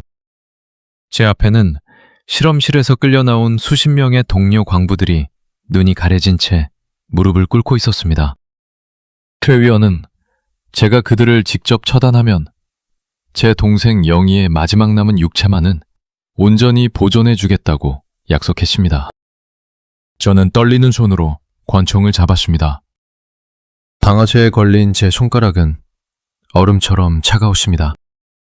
제 앞에 동료들은 약물에 취해 자신들이 죽을 것이라는 사실조차 모른 채 나직하게 노래를 부르고 있었습니다. 그것은 영희가 좋아하던 고향의 노래였습니다. 저는 선택해야만 했습니다. 내 가족의 껍데기를 지키기 위해 무고한 생명을 앗아갈 것인가? 아니면 이 지독한 연극의 막을 내리기 위해 제 자신을 던질 것인가? 아우지의 400m 지하에서 시작된 그 소리가 이제는 제 귓가에서 비명처럼 울려 퍼졌습니다. 그것은 누구의 목소리였을까요? 죽은 영이었을까요? 아니면 이미 괴물이 되어버린 제 영혼의 마지막 울음이었을까요? 손에 쥔 권총의 무게는 생각보다 무거웠습니다. 차가운 금속의 질감이 손바닥을 타고 뇌세포 하나하나를 마비시키는 것 같았습니다. 제 앞에는 눈이 가려진 채 무릎을 꿇은 동료 광부들이 있었습니다. 그들은 자신들의 머리 위로 죽음의 그림자가 드리워진 줄도 모른 채 약물에 취해 나직한 노래를 흥얼거리고 있었습니다. 최동섭 위원은 제 등 뒤에서 그 기괴한 광경을 즐기며 박수를 쳤습니다. 최 위원의 목소리가 제 귓가를 간지럽혔습니다. 자, 태성동무. 방아쇠를 당기십시오. 그것이 동무의 여동생을 온전하게 보존할 수 있는 유일한 길입니다. 저는 권총을 쥔 손을 부르르 떨었습니다. 동생 영희의 껍데기를 지키기 위해 평생을 함께 고생한 동료들을 쏘아야 한다는 사실이 제 영혼을 난도질했습니다. 하지만 그 순간 제 귓가에 다시 그 소리가 들려왔습니다. 직, 직, 직. 콘크리트를 긁어대는 그 소름 끼치는 소리가 환청처럼 울려 퍼졌습니다. 그것은 영희의 목소리가 아니었습니다. 그것은 이 거대한 지옥이 내뱉는 비웃음이었습니다. 저는 총구를 천천히 들어 올렸습니다. 하지만 제가 겨냥한 곳은 무릎 꿇은 동료들이 아니었습니다. 저는 최 위원의 옆에 서 있던 보위부 장교의 가슴팍을 향해 방아쇠를 당겼습니다. 탕! 하는 고막을 찢는 굉음과 함께 장교가 뒤로 넘어졌습니다.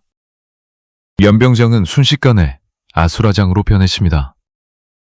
보위부원들이 당황하여 총을 가다듬는 사이 저는 근처에 있던 연료 드럼통을 향해 남은 총알을 모두 쏟아부었습니다. 거대한 화염이 밤하늘을 집어삼켰습니다. 폭발의 충격으로 지면이 요동쳤고 검은 연기가 시야를 가렸습니다. 저는 그 혼란을 틈타 연병장 구석의 어둠 속으로 몸을 날렸습니다. 뒤에서 최 위원의 분노에 찬 고함 소리가 들려왔지만 저는 멈추지 않았습니다. 제가 갈 곳은 지상이 아니었습니다. 이 모든 비극의 심장부, 지하 400m의 그곳으로 다시 내려가야만 했습니다. 저는 폐쇄된 환기구가 아닌 비상용 화물 승강기로 달려갔습니다. 보웨이 부원들이 추격해왔지만 저는 이미 승강기의 레버를 아래로 꺾은 뒤였습니다. 승강기는 비명을 지르며 어둠 속으로 추락하듯 내려갔습니다. 400m 아래로 내려가는 동안 저는 제 주머니 속에 든 노인의 열쇠 뭉치를 꽉 쥐었습니다. 노인이 마지막으로 했던 말이 머릿속을 맴돌았습니다. 수천 명의 심장 박동. 그 말의 의미를 확인해야만 했습니다. 지하 400m에 도착하자마자 저는 거대한 진동을 느꼈습니다. 오프닝에서 들었던 그 규칙적인 타격음이 이곳에서는 거대한 기계의 박동으로 변해 있었습니다. 쿵, 쿵, 쿵. 그것은 단순한 소리가 아니라 땅 전체를 흔드는 에너지의 흐름이었습니다. 저는 노인의 지도에 표시된 중앙 발전실로 향했습니다. 발전실의 거대한 철문을 열었을 때 저는 제가 보아온 그 어떤 공포보다 더 끔찍한 진실을 마주했습니다. 거대한 원통형 구조물들이 사방에 늘어서 있었고 그 안에는 투명한 액체와 함께 수많은 사람이 갇혀 있었습니다. 그들은 전선과 파이프에 온몸이 뚫린 채 기계의 일부가 되어 있었습니다. 사람의 뇌에서 발생하는 미세한 전기 신호와 신진대사 에너지를 추출하여 탄광 전체의 전력을 공급하는 거대 생체 배터리였습니다. 아우지 탄광이 왜 그렇게 많은 인력을 필요로 했는지, 왜 사라진 사람들의 행방을 아무도 묻지 않았는지 비로소 깨달았습니다. 그들은 죽은 것이 아니었습니다. 살아서 이 괴물 같은 기계의 연료가 되어 소모되고 있었던 것입니다. 제가 들었던 그 소리들은 이 생체 배터리들이 고통 속에서 내뱉는 마지막 에너지가 기계를 타고 흐르는 소리였습니다. 발전기 중앙에는 가장 거대한 원통이 자리 잡고 있었습니다. 그 위에는 관리번호 0순위라는 표식과 함께 꽃무늬 저고리 조각이 붙어 있었습니다. 0이었습니다. 아니, 0이라고 믿었던 그 실험체의 원형이었습니다. 그녀는 이 거대한 지옥의 시스템을 유지하는 핵심 동력이었습니다. 그녀의 뇌에서 뿜어져 나오는 비정상적인 공포 에너지가 이 지하 요새 전체를 움직이고 있었습니다. 저는 미칠 것 같은 분노를 느끼며 발전기 제어판으로 다가갔습니다. 노인이 준 열쇠를 꽂고 비상정지 코드를 입력하려 했습니다. 이 기계를 멈추면 수천 명의 생명이 꺼지겠지만 그것이 이 지독한 고통을 끝내는 유일한 방법이라고 믿었습니다. 손가락이 떨려 번호를 누르는 것이 힘들었습니다. 그때 제 등 뒤에서 차가운 기운이 느껴졌습니다. 천천히 뒤를 돌아보았을 때 그곳에는 영희의 모습을 한 괴물이 서 있었습니다. 강화 유리 너머로 보았던 그 생명체였습니다. 하지만 이번에는 강화 유리 너머가 아니었습니다. 그녀는 소름 끼치도록 긴 손톱을 세우고 제 목을 노리고 있었습니다. 그녀의 입에서는 사람의 목소리가 아닌 기계가 마찰하며 내는 듯한 날카로운 소음이 새어나왔습니다.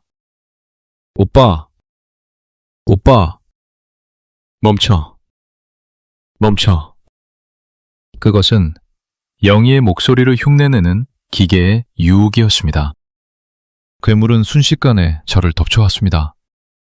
저는 제어판을 방패 삼아 뒤로 물러났습니다.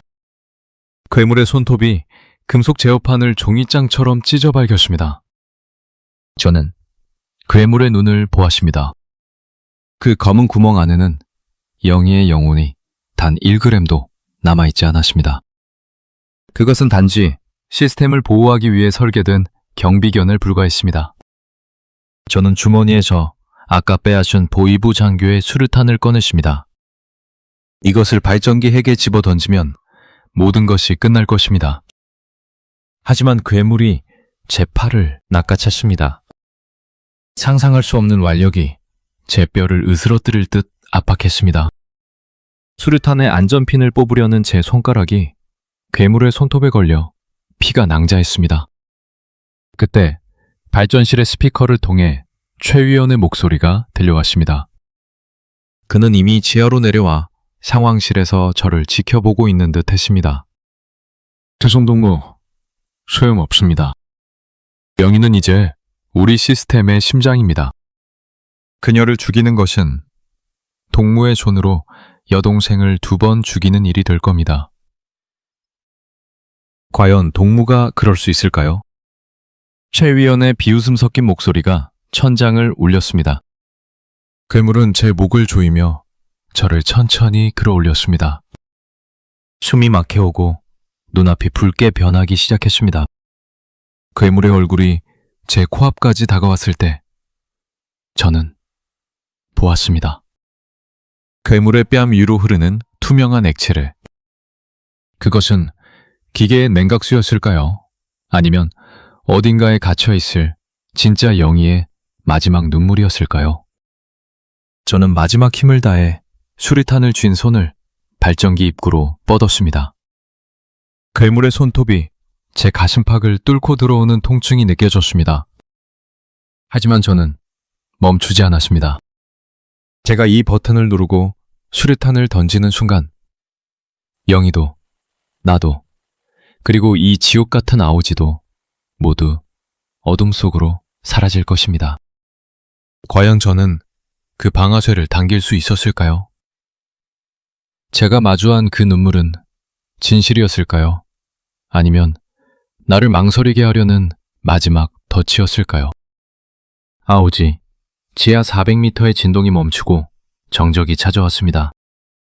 하지만 그 정적은 평화가 아니었습니다. 더 큰 폭발을 앞둔 폭풍 전야의 침묵이었습니다. 저는 제 손가락이 안전핀에 걸리는 감촉을 느끼며 눈을 감았습니다. 이것으로 정말 모든 것이 끝나는 것일까요? 아니면 이것조차 최 위원이 설계한 또 다른 실험의 시작일까요? 수류탄의 안전핀이 제 손가락 끝에서 차갑게 비명을 지르던 순간이었습니다. 괴물의 아가리가 제 목줄기를 노리고 달려들던 그때 천장에서 거대한 쇳덩이가 굉음을 내며 떨어져 내렸습니다. 뜨거운 증기와 함께 사방으로 흩어진 파편들이 괴물의 시야를 가렸습니다. 저는 그 충격으로 바닥을 굴렀고 손에 쥐고 있던 수류탄을 놓치지 않으려 필사적으로 움켜쥐었습니다. 자욱한 연기 속에서 누군가의 거친 장화 소리가 들려왔습니다. 죽은 줄로만 알았던 혹은 평양으로 압송되어 처형되었을 거라 믿었던 강역 지도원이었습니다. 그의 몰골은 이미 인간의 것이 아니었습니다. 왼쪽 눈은 움푹 패여 있었고 군복은 갈기갈기 찢겨 피와 기름으로 범벅이 된 상태였습니다. 그는 한쪽 팔에 기관단총을 든 채 미친 듯이 제 앞에 괴물을 향해 탄환을 퍼부었습니다. 괴물이 날카로운 기계음을 내며 뒤로 물러났고 강혁은 제 덜미를 잡아채어 구석으로 끌어당겼습니다.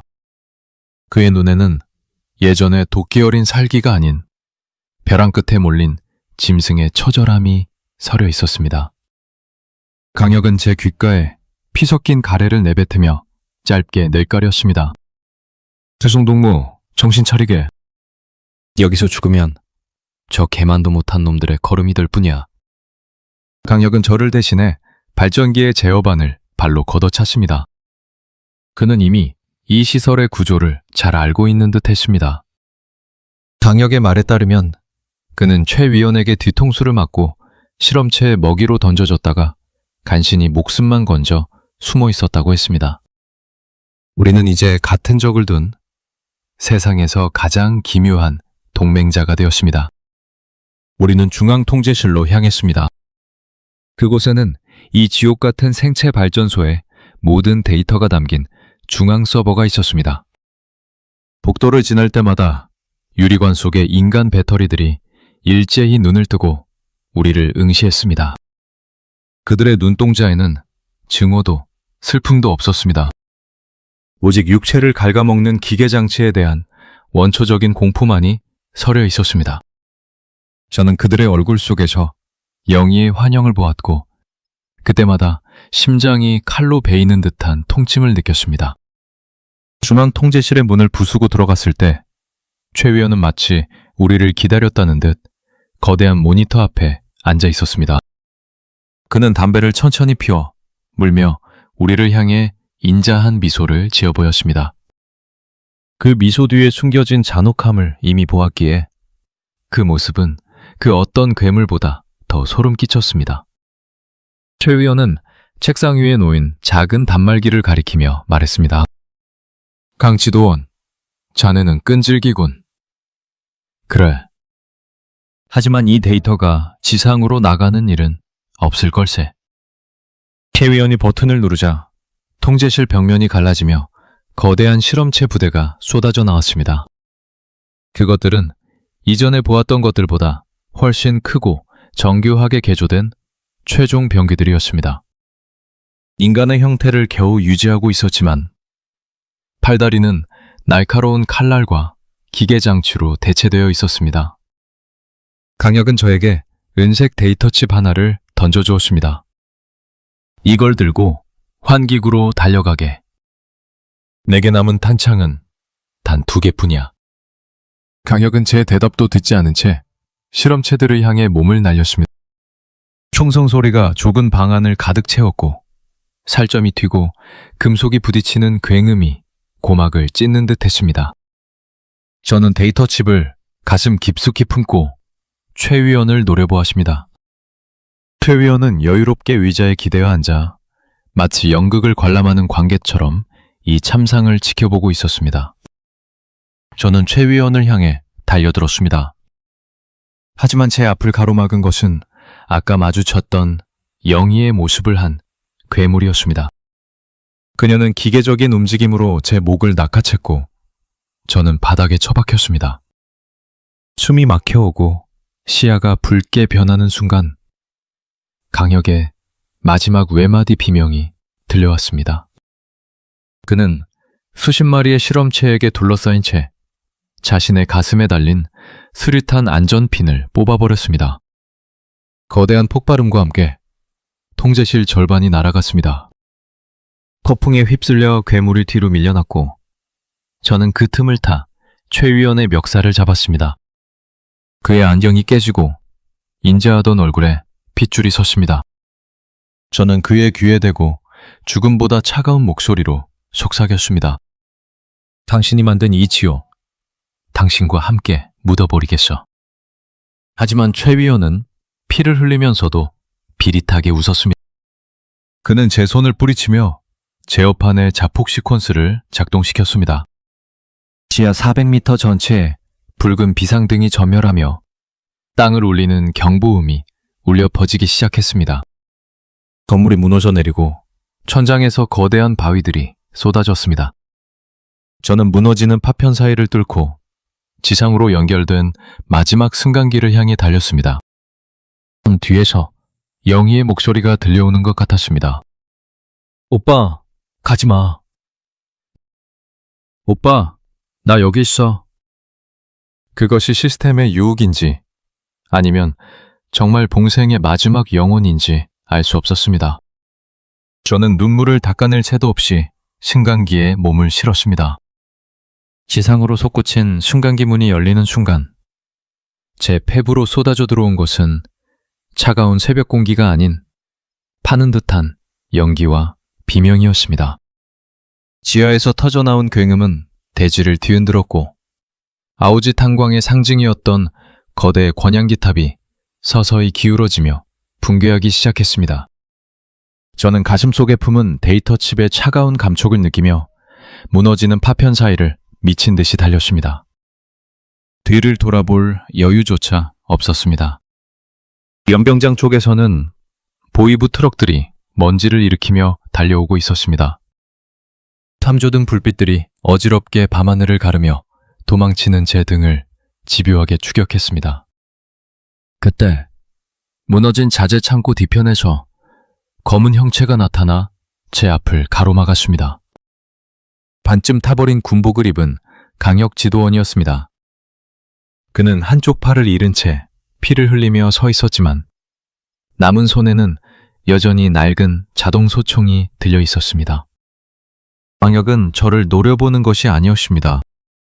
그는 제 뒤를 쫓아오던 보위부원들을 향해 마지막 남은 탄창을 쏟아부었습니다. 그는 비릿한 피를 내뱉으며 제게 소리쳤습니다. 태종동무, 저 강 너머로 가게. 가서 자네가 본 그 지옥을 단 한 사람이라도 더 알게 하란 말이오. 강혁의 외침은 폭발음에 묻혔고 그는 밀려드는 보위부원들 사이로 스스로 몸을 던졌습니다. 저는 탄광 뒷산의 가파른 절벽을 타고 올랐습니다. 손톱이 뒤집히고 무릎이 깨져나갔지만 통증은 느껴지지 않았습니다. 머릿속에서는 오직 직직직 하며 벽을 긁던 그 소리가 이명처럼 울려 퍼졌습니다. 산등성이에 올라서자 멀리 두만강의 검은 물줄기가 보였습니다. 저 강만 넘으면 모든 것이 끝날 것이라는 막연한 희망이 저를 움직였습니다. 하지만 국경수비대의 삼엄한 감시는 평소에 몇 배나 강화되어 있었습니다. 강변을 따라 늘어선 초소마다 서치라이트가 강바닥을 샅샅이 훑고 있었습니다. 저는 숨을 죽이고 진흙바닥을 기어 강물 속으로 몸을 던졌습니다. 얼음장 같은 강물이 전신을 조여왔고 심장은 비명을 지르며 요동쳤습니다. 물속에서 저는 다시 보았습니다. 텅 빈 눈구멍으로 저를 바라보던 영희의 마지막 얼굴을 말입니다. 강 중앙에 도달했을 때 등 뒤에서 총성 소리가 들려왔습니다. 물 위로 튀어오르는 물보라가 제 목숨을 앗아가려 달려들었습니다. 저는 잠수하여 필사적으로 헤엄쳤습니다. 폐가 터질 듯한 압박감이 밀려왔지만 가슴속에 칩이 내뿜는 열기가 저를 다시 밀어올렸습니다. 마침내 발이 강바닥에 닿았을 때 저는 낯선 땅의 흙을 한 움큼 쥐고 오열했습니다. 중국의 옥수수밭을 지나고 이름 모를 산길을 수천리나 걸었습니다. 밤마다 보이부 요원들이 문을 두드리는 환청에 시달리며 쓰레기통을 뒤져 배를 채웠습니다. 제가 가진 유일한 재산은 낡은 셔츠 속에 꿰매놓은 그 작은 데이터칩 뿐이었습니다. 그것은 저에게 구원인 동시에 평생 떨쳐낼 수 없는 저주였습니다. 영남과 동남아시아의 밀림을 지나는 동안 저는 수많은 죽음을 보았습니다. 하지만 그 어떤 죽음도 아오지의 지하 400m에서 보았던 그 생존보다 비참하지는 않았습니다. 저는 살아남기 위해 인간이기를 포기해야 했던 순간들을 기억합니다. 굶주림에 미쳐 동료의 배낭을 훔치고 누군가 죽어갈 때 도움의 손길을 외면했습니다. 저는 그렇게 죽음의 향기를 몸에 두른 채 서울이라는 거대한 도시의 품에 안겼습니다. 서울공항에 첫 발을 내디뎠을 때 사람들의 밝은 표정과 화려한 불빛은 저에게 극도의 공포로 다가왔습니다. 이토록 평화로운 세상 아래 그런 지옥이 실존한다는 사실을 누구에게 말할 수 있을까요?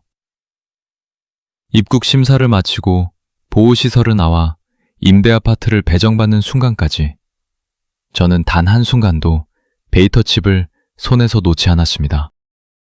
이제 저는 서울의 한가운데 서 있습니다. 하지만 제가 넘은 것은 두만강만이 아니었습니다. 저는 인간과 괴물 사이에 그 위태로운 경계선을 이미 넘어버렸습니다. 밤이면 창밖으로 보이는 도시의 불빛들이 아오지의 그 붉은 비상등처럼 보입니다. 저는 여전히 그곳에 갇혀 있는 것일까요?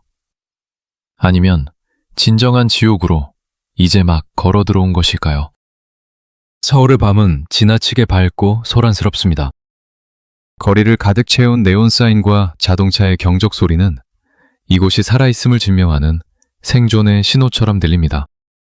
하지만 저는 이 화려한 불빛 아래에서도 단 한순간도 안도감을 느껴본 적이 없습니다. 제 몸 구석구석에는 여전히 아오지의 습한 공기와 탄가루 냄새가 문신처럼 새겨져 있기 때문입니다. 임대아파트의 좁은 방 안에서 저는 가슴 깊숙이 숨겨두었던 그 은색 데이터칩을 꺼내봅니다. 국경을 넘고 거친 파도를 헤치며 제 목숨보다 소중히 지켜온 진실의 조각입니다. 이 작은 칩 안에는 수천 명의 동포를 기계의 부품으로 소모했던 북조선의 참혹한 기록이 담겨 있습니다. 하지만 저는 이 칩을 그 누구에게도 건네지 못한 채 서랍 깊숙한 곳에 밀어 넣었습니다. 진실을 세상에 알리려 했던 탈북 초기, 제 주변에는 의문의 사고들이 잇따랐습니다. 밤길을 걷던 제 등 뒤로 정체 모를 차량이 돌진했고 집안의 가스밸브는 누군가 손을 댄 듯 열려 있었습니다. 그때 깨달았습니다. 아오지의 그 거대한 시스템은 국경을 넘어 이곳 서울까지 그 뿌리를 뻗치고 있다는 사실을 말입니다. 최동석 의원이 마지막에 비웃으며 했던 말들이 제 귓가를 환청처럼 맴돌았습니다. 저는 이제 아무도 믿지 않습니다. 매일 아침 현관문을 열 때마다 계단실의 어둠을 살피고 길을 걸을 때는 뒤따라오는 사람들의 발소리 하나하나에 신경을 곤두세웁니다. 사람들은 저를 정신병자라고 부르거나 지독한 외상 후 스트레스 장애를 겪고 있다고 말합니다. 하지만 그들이 보지 못한 것을 본 자에게 침묵은 생존을 위한 유일한 선택일 뿐입니다. 서랍 속의 칩은 가끔씩 알 수 없는 열기를 내뿜으며 제 존재를 확인시킵니다. 그것은 영희의 심장 박동일까요? 아니면 여전히 지하 400m에 갇힌 자들의 소리 없는 아우성일까요? 저는 가끔 거울 속에 비친 제 눈을 들여다봅니다. 그 검은 눈동자 너머로 영희의 그 텅 빈 눈구멍이 겹쳐 보일 때면 저는 제가 정말로 탈출에 성공한 것인지 의심하게 됩니다. 오늘 밤도 저는 잠들지 못한 채 방 한가운데 웅크리고 앉아 있습니다. 서울의 소음이 잦아들고 새벽의 정적이 찾아올 무렵 제 심장을 얼어붙게 만드는 소리가 들려왔습니다. 찍, 찍, 찍. 콘크리트 벽 너머에서 누군가 손톱으로 돌을 깎는 듯한 아주 미세한 소리였습니다. 아파트 벽을 타고 전해지는 그 진동은 400m 지하 막장에서 들었던 것과 소름 끼치도록 일치했습니다. 저는 벽에 귀를 바짝 갖다 대고 숨을 죽였습니다. 소리는 멈추지 않고 일정한 박자를 유지하며 점점 더 선명해졌습니다. 그것은 도움을 요청하는 구조 신호가 아니었습니다. 오빠, 나 여기 있어. 라고 속삭이던 그 기계적인 유혹도 아니었습니다. 그것은 단단한 벽을 뚫고 이쪽 세상으로 건너오려는 거대한 괴물의 태동이었습니다. 옆집에는 혼자 사는 노인이 살고 있다고 들었습니다. 하지만 제가 벽을 통해 느끼는 이 기괴한 박동은 결코 한 명의 노인이 만들어낼 수 있는 것이 아닙니다. 수천 명의 심장이 하나로 합쳐져내는 거대하고 규칙적인 울림입니다. 최 위원의 실험은 아우지에서 끝난 것이 아니었습니다. 그들은 이미 우리 곁에 우리가 가장 안전하다고 믿는 이 콘크리트 장벽 뒤에 자리를 잡고 있었습니다. 저는 천천히 자리에서 일어나 서랍 속의 데이터 칩을 꺼내 입안에 넣고 씹었습니다. 금속의 비릿한 맛이 혀끝을 타고 흘러내렸지만 멈추지 않았습니다. 이 진실이 제 육신과 함께 사라져야만 이 지옥 같은 연결고리가 끊어질 것 같았습니다. 하지만 칩을 삼키는 순간 제 머릿속에서 영희의 노랫소리가 다시 들려오기 시작했습니다. 이제 질문을 던지려 합니다. 당신이 지금 살고 있는 그 안온한 방의 벽 너머에서 들리는 소리에 귀를 기울여 본 적이 있습니까? 층간소음이라고 치부했던 그 둔탁한 타격음이 정말로 이웃의 발소리라고 확신하십니까? 어쩌면 당신의 발밑 400m 아래에서도 누군가의 심장이 전력을 공급하기 위해 소모되고 있을지도 모릅니다. 아우지의 밤은 끝나지 않았습니다. 그들은 여전히 사료를 준비하고 있으며 당신이 안심하고 잠든 사이 그 사육장의 문을 조용히 열고 있습니다. 저는 이제 더 이상 도망치지 않기로 했습니다. 벽 너머의 소리가 멈추고 그들이 제 문을 두드리는 순간 저는 제가 마주할 진실이 무엇인지 이미 알고 있기 때문입니다. 당신은 끝까지 이 소리를 감당할 수 있겠습니까?